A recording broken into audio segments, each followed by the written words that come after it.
Budúci rok budeme všetci pracovať viac. Z výplaty nám ostane menej peňazí a zdražejú viaceré potraviny. Tak by sa dal zhrnúť konsolidačný balíček. Síce stále nevieme, kde bude štát šetriť, ale už vieme, kde rozhodne nešetrí.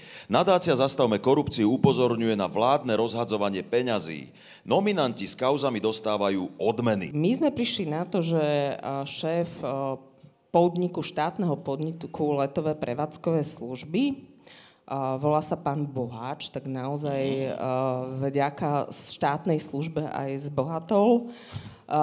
Nedávno, teda nie tak dávno, mu minister dopravy, pán Ráš, odklepol 42 000 odmenu. Tento podnik nedávno bol medializovaný v súvislosti s kauzou predraženého lietadla. Ak si spomína, že v tomto podcaste sme už rozprávali, že štát kúpil kalibračné lietadlo asi 4-krát drahšie, ako sa to isté lietadlo predávalo dokonca za inzerát. Bolo to také zánovnejšie lietadlo, na ktoré sme si ale priplatili. A asi preto, že to bolo retro.